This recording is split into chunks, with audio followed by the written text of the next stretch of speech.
Hey guys, welcome back to Storytime Tuesdays. I will be your host and narrator of this story, Moxman, Sean the Magic the Gathering Guy, whatever you wish to call me, and I like the names.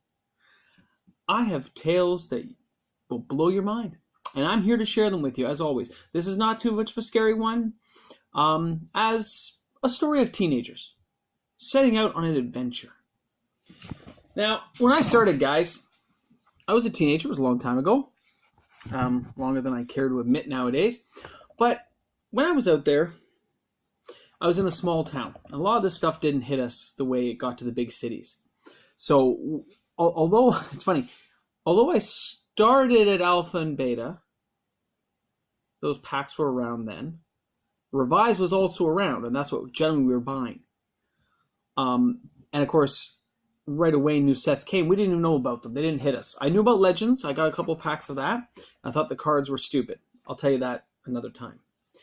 But this is a tale of me and some friends, and we'd saved up a couple bucks, and I mean literally a couple of bucks, and half that was in gas money to get us to a town about an hour away, a bigger city, around 300,000 people living there, compared to my small town of 15,000 where I grew up.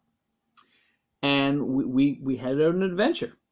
We drove all the way to Brampton to a place here in Ontario, to a mall. I forget what it's called nowadays. I'm sure the mall is still around, but the store inside was called Grey Region. And of course they had Magic cards, and they had a new set called Antiquities. And it blew my mind.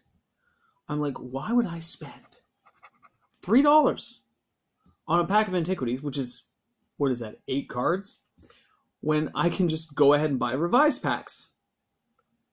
There's 15 cards. We had no concept of what cards could be in any of these sets. We just knew we were getting more for our buck for the exact same price. $3. Now, we still wanted to buy some new cards because we wanted to see what they were. We had no way of looking things up except for something called Scry magazine that came out every month or two. So, we went to the gentleman at the counter. We said, we'd like to, do you know why it costs more or less for these? And he's like, oh no, just new set. That's what the boss told me to charge, so that's what we're charging. I said, okay. My buddies, we flipped some coins to decide what to do. And we said we'd all get 3 packs of Antiquities, 3 packs of Revised. I know that's literally only, like $20, but that's all we had. You're working pretty low-end jobs back then. Anyway, I got a card that literally changed my life. And it was called Argivian Archaeologist. And I love the card to this day. I know it's a reserve list. I do have a couple of them. Not as many as I'd like, but I have a couple. I don't have my original one. I'm sure I got rid of that at some point. I wish I'd kept it, because that's nostalgia. But it went with another card I had called Chaos Orb. Now, for those of you who don't know what Chaos Orb is 2 artifacts to get out. You flip it from 1 foot in height. It must be at least a 360 degree. Whatever it lands on blows up. So, of course, we were like, that's an amazing card. And we got very good at flipping. You practiced a lot. Argivian Archaeologist had something called mono artifact ability, which you use it once, 2 white, and you could bring an artifact card from your graveyard back to your hand. So imagine my surprise when I can get out this, 3 casting cost guy. He's only a 1/1 with sneakers on. Looks like a modern day dude. But he brings back my Chaos Orb, and I can just go again and again and again. And I mix that with Reconstruction, which is like a 1 casting cost retrieval. I would blow up entire people's decks before the game even started, as I'm slowly getting my land out and doing other things. Slowly. But when I saw this card, when I was opening my cards, I opened my packs. The Revised, I don't remember anything I got in Revised. But I remember getting like Ashnod's Armor. I remember getting something Transmorphication where it turned your creature, got +1/+1, and made it into like an artifact creature as well. They were amazing cards we got. I got the Candelabra of Thanos. Another and I knew what it could do right away, so my friend's like, dude, I can untap my lands that I'm messed up. If I have Mana Flare, I can tap my lands to untap my lands. Oh my god, it was like amazing. So I got that card too. And again, I don't have that anymore. I don't know what I did with it. I probably traded somewhere in my late teens, early 20s when I was desperate for school money for college. But I have rebought that. I only paid $30 to get it, back in 2004. I think that's all it was worth back then. Nobody was really using them. I just got one. I should have bought more. Retrospect, right? Retrospect. But I knew what that card could do too. So we were doing cards like that in another deck with Mana Flares and Fork to like double your spell abilities, and you'd Time Walk, Fork, Fork, Fork. Then you'd regrow, go back, do it again and again and again, Time Twist, redo everything again until you do like a massive Fireball because Bane Fire didn't exist. Those two decks eventually became one, my main deck. And it had all that time walking ability, so I could get multiple turns out. It had lots of ways to use my Argivians to get my Chaos Orb back in action.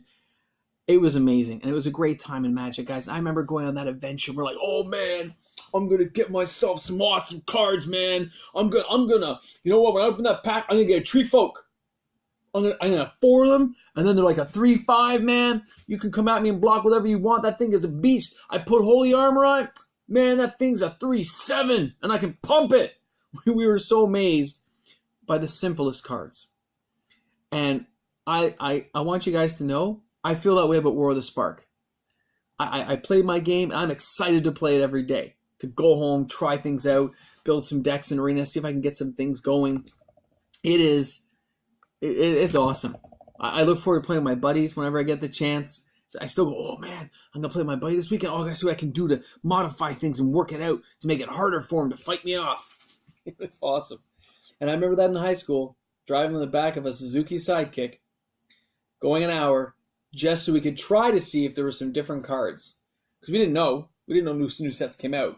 We had to go and look, because the local store just couldn't get his hands on stuff. And I'm still friends with that local store owner now, and he's a great guy still, every time I see him.